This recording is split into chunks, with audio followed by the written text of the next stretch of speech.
Good morning, grandchildren. It's time to read another chapter in our storybook, The Little House in the Big Woods by Laura Wilder. And Laura Ingalls Wilder has written this as a kind of an autobiography about things that she remembered happening as she grew up, about 1870 or so. And so this chapter is entitled Going to Town. And if you remember in our last one, they went to the big dance at Grandpa's house and they had so much fun. And Laura said that the ladies in all their fine dresses and the men all dressed up, it was really nice and she had such a good time. And so this chapter is titled Going to Town. After the sugar snow had all melted, spring came. The birds sang in the leafing hazel bushes along the crooked rail fence. The grass grew green again, and the woods were full of wild flowers. There were buttercups and violets and thimble flowers and tiny starry grass flowers, and, well, there were just flowers everywhere. As soon as the days were warm, Laura and Mary just begged to be able to go out and run barefoot. At first, they only ran maybe around the little woodpile and back, but in their bare feet. But next day, they could run further, and soon their shoes were oiled up and put away, and they ran barefoot all day long. Every night they had to wash their feet before they went to bed, and under the hems of their skirts and their ankles and their feet were brown as their faces. They had playhouses under the two big oak trees out in the front of the house. Mary's playhouse was under Mary's tree, and Laura's playhouse was under Laura's tree, and the soft grass made a green carpet for them, and the green leaves were the roofs of their houses, and through them they could see bits of the blue sky. Pa made a swing of rough bark and hung it in the large low branch of Laura's tree. It was her swing because, well, it was hanging in Laura's tree. But she had to be unselfish and let Mary swing in it whenever she wanted to. Mary had a cracked saucer to play with, and Laura had a beautiful cup with only one large chip broken out of it, and Charlotte and Nettie and the two little wooden men that Pa had made lived in the playhouse with them. Every day they made fresh leaf hats for Charlotte and Nettie, and they made little leaf cups and saucers to set their table, and the table was a nice big smooth rock. Suki and Rosie, the cows, were turned loose in the woods so that they could eat the wild grass and the juicy new leaves, and there were 2 little calves in the barnyard, and 7 little pigs with their mother hog in the pig pen. In the clearing that Pa had made last year, he was plowing around the stumps and putting out his crops. One night he came in from work and he said to Laura, "What do you think I saw today?" She couldn't guess. "Well," Pa said, "when I was working in the clearing this morning, I looked up and there at the edge of the woods stood a deer. She was a doe, a mother deer, and you'll never guess what was with her. A baby deer!" Both Laura and Mary guessed at the same time, clasping their hands together. "Yes," Pa said, "her fawn was with her. It was a pretty little thing with the softest fawn color with big dark eyes. It had the tiniest feet, not much larger than my thumb, and it had slender little legs and a softest of muzzles. It stood there and looked at me with its large soft eyes, wondering what I was. And it was not afraid at all." "You wouldn't shoot a tiny baby deer, would you?" Laura asked. "No, never," he said. "Nor its ma, nor its pa. Nope, no more hunting now till the end of the summer and the wild animals have grown up. We'll just have to do without fresh meat until next fall." Pa said that as soon as he had the crops in, they would all get to go to town. And he said this year, Laura and Mary could go too, because they were old enough now. They were so excited. The next day, they tried to play going to town. They weren't very good at it because, well, they weren't quite sure what town was like. They knew that there was a store in town where Pa bought stuff, but they had never seen a store before. Nearly every day after that, Charlotte and Nettie would ask if they could go to town. But Laura and Mary would always say, "No, dear, you can't go to town this year. Perhaps next year, if you're good, then you can go." They played and played, And one night when Pa came in, he said, "We'll go to town tomorrow." That night, though it was the middle of the week, Ma bathed Laura and Mary all over and put up their hair. She divided their long hair into wisps and combed each wisp with a wet comb and wound it tightly around a bit of rag. There were knobby little bumps all over their heads. Whichever way they turned on their pillow, there was a knobby bump. In the morning, though, their hair would be curly. They were so excited that they didn't even go to sleep right away. Ma was sitting with her mending basket as usual, and she was busy getting everything ready for a quick breakfast and laying out the best stockings and the petticoats and the dresses and Pa's good shirt and her dark brown calico with the little purple flowers on it.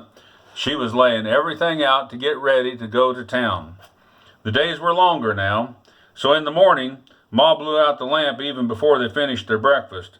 It was a beautiful, clear spring morning.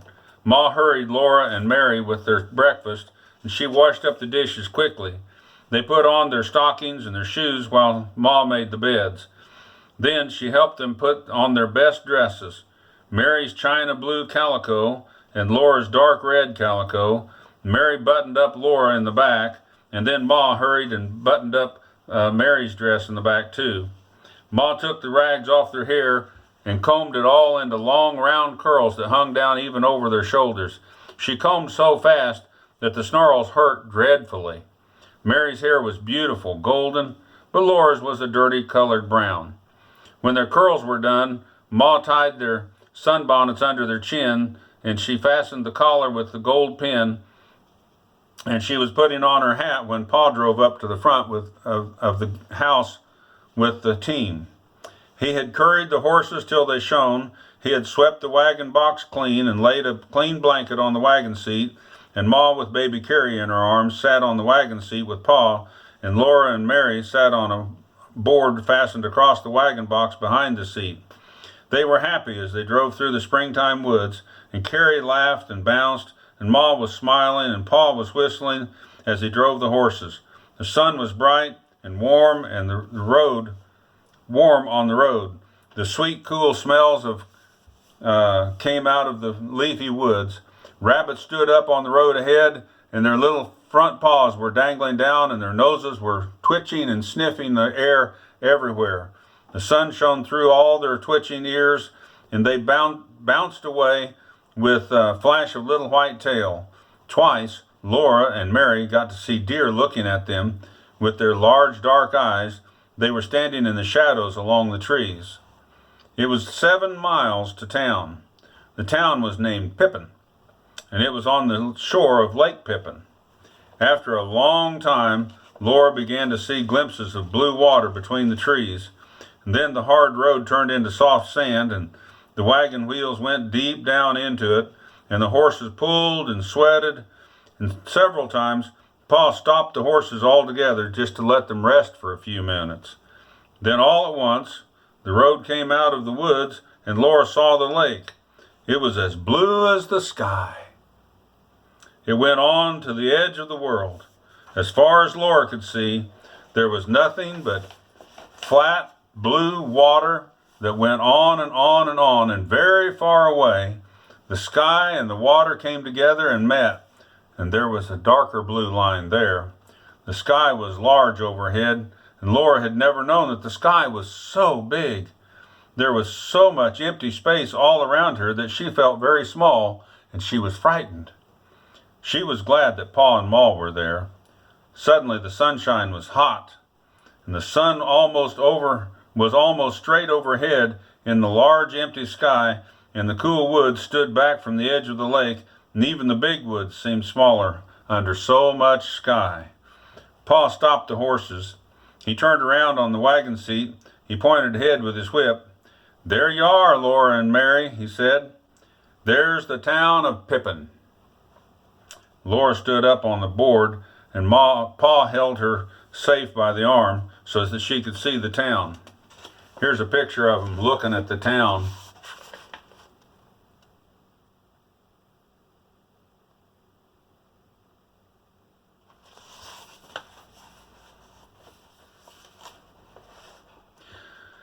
When she saw it, she could barely breathe. She knew how Yankee Doodle must have felt when he could not see the town because there were so many houses. Right on the edge of the lake, there was one great big building. That was the store, Pa told her. It was not made of logs. It was made out of wide gray boards running up and down, and the sand spread out all around it.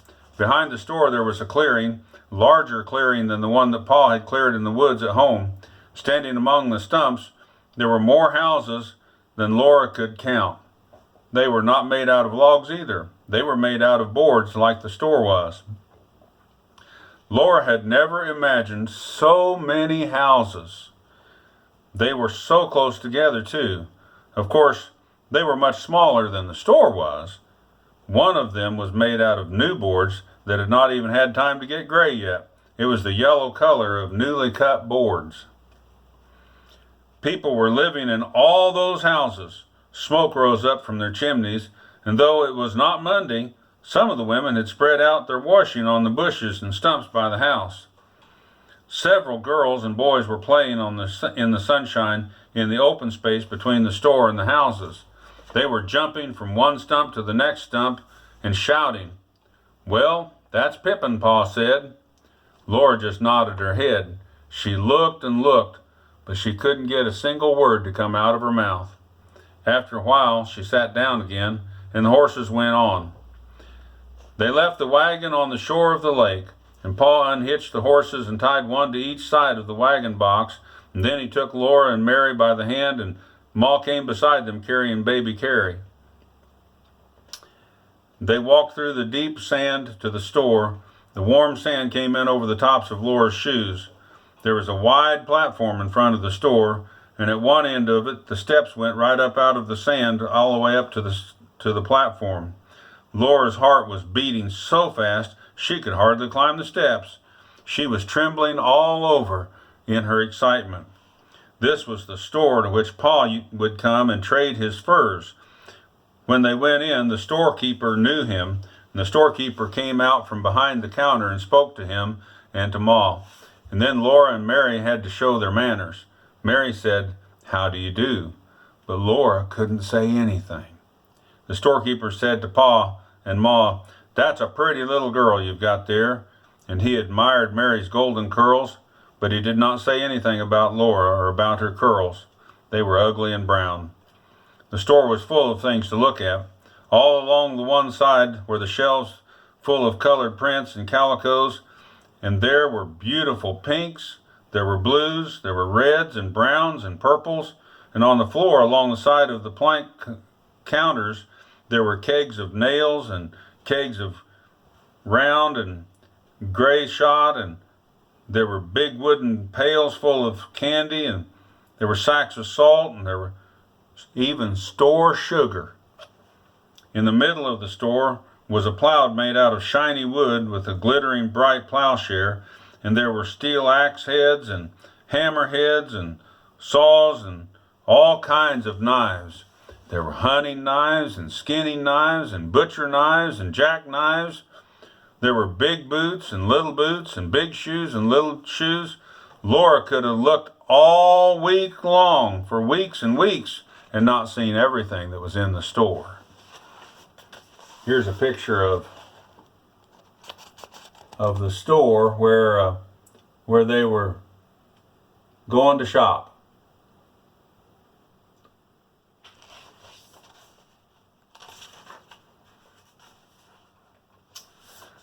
Laura didn't even know that there were so many things in the whole world. Pa and Ma traded for a long time. The storekeeper took down bolts and bolts of beautiful calicos and spread them all out for Ma to look at and to finger and touch and feel and think about the price. Laura and Mary looked, but they were told not to touch. Every new color and every new pattern was even prettier than the last one, and there were so many of them, and Laura did not know how Ma could ever choose just one or two. But Ma did choose. She chose 2 patterns of calico to make shirts for Pa and a piece of brown denim to make him a jumper, and then she got some white cloth to make some sheets and some underwear, and Pa got enough calico to make Ma a new apron. Ma said, "Oh no, Charles, I don't really need it." But Pa just laughed, and he said she must pick it out, or he would just get her the turkey and red piece with the big yellow pattern. Ma smiled and flushed pink. She picked out a pattern of rosebuds and leaves on a soft fawn-colored background. Then Pa got for himself a pair of galoshes and some tobacco, and so that he could smoke it in his pipe, and Ma got a pound of tea and a little paper package of store sugar to have in the house whenever company came. It was a pale brown sugar, not dark brown like the maple sugar that Ma used for every day. When all the trading was done, the storekeeper gave Mary and Laura each a piece of candy. They were so astonished. They were pleased. They just stood there looking at their candies. Mary remembered to say, "Thank you." And Laura couldn't even speak. Laura opened her mouth, but nothing came out. Everybody was waiting, and she couldn't make a sound. Ma finally had to ask her, "And what do you say, Laura?" Then Laura opened her mouth, and she gulped real hard, and she whispered, "Thank you." After that, they went out of the store, and both pieces of candy were white. They were flat and thin and heart-shaped. There was a printing on them. It was in red letters, and Ma read them for them. Mary said, "Roses are red, violets are blue, sugar is sweet, and so are you." Laura's candy only said, "Sweets to the sweet." The pieces of candy were exactly the same size, and Laura's printing was larger than Mary's, and they all went back through the sand to the wagon by the lake shore. Pa fed the horses on the bottom of the wagon box. He gave them some oats that he had brought for their dinner. Ma opened the picnic box, and they all sat down on the warm sand near the wagon, and they ate bread and butter with cheese and hard-boiled eggs and cookies. The waves of the Lake Pepin curled up on the shore at their feet and slid back with the smallest of hissing sounds back into the lake. After dinner, Pa went back to the store to talk a while with the men, and Ma sat holding Carrie quietly until she went to sleep. But Laura and Mary got to run along the lake shore, picking up pretty pebbles that had been rolled back and forth by the waves until they were polished smooth. There were no pebbles like that in the big woods. When she found a pretty one, Laura put it in her pocket. There were so many, though, each one prettier than the last, and she filled her pocket clear full. Then Pa called that they needed to leave, so they ran back to the wagon. The horses were hitched up, and it was time to go home. Laura was so happy when she ran through the sand to Pa with all those beautiful pebbles in her pocket, but when Pa picked her up and tossed her into the wagon, a dreadful thing happened. The heavy pebbles tore her pocket out of her dress. The pocket fell, and the pebbles rolled all over the bottom of the wagon box, and Laura cried because she had torn her best dress. And Ma gave Carrie to Pa and came quickly to look at the torn place. Then she said, "It's all right, Laura. Stop crying, Laura. I can fix this." She showed Laura that the dress was not really torn at all, nor the pocket. The pocket was a little bag that she had sewn into the hem of the dress skirt and hanging under the skirt. Only the seams were torn, and Ma could easily sew the pocket right back in again, and it would be as good as new. "Pick up the pretty pebbles, Laura," Ma said, "and another time, don't be so greedy." So Laura gathered up the pebbles, put them in the pocket, and carried the pocket in her lap, and she did not mind very much when Pa laughed at her for being such a greedy little girl that she took more stones than she could carry away. Nothing like that had ever happened to Mary. Mary was a good little girl who always kept her dress clean and neat and minded her manners. Mary had lovely golden curls, and her candy heart had a whole poem written on it. Mary looked very good and very sweet, unrumpled and clean. Sitting on the board beside Laura, Laura did not think it was quite fair. But it had been a wonderful day, the most wonderful day in her whole life. She thought about the beautiful lake and the town that she had gotten to see, and the big store full of so many beautiful things, and she held the pebbles carefully in her lap, and her candy heart wrapped carefully in her handkerchief until she got home so she could put it away to keep it for always, because it was too pretty to eat. The wagon jolted along the homeward bound road through the big woods, and the sun set, and the woods grew darker. But before the last of the twilight was gone, the moon rose, and there was some light, and they were safe because Pa had his gun. The soft moonlight came down through the treetops and made patches of light and shade on the road ahead, and the horses' hooves made a cheerful little clippity-clop, as they went along the road. Laura and Mary did not say anything because, well, they were very tired, and Ma sat silently holding baby Carrie, who was asleep in her arms. But Pa was singing.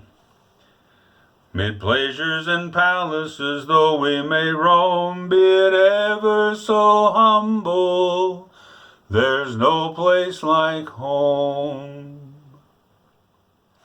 Be it ever so humble, there's no place like home. Well, I hope you kids have enjoyed that chapter in our book. We'll read another chapter tomorrow, and I hope you have a good day and are able to enjoy what God has given you today. Be grateful for all the things that you have, and know that God's blessings are on you. Grandpa loves you, and we hope things go well for you this day, and we'll see you next time. Bye.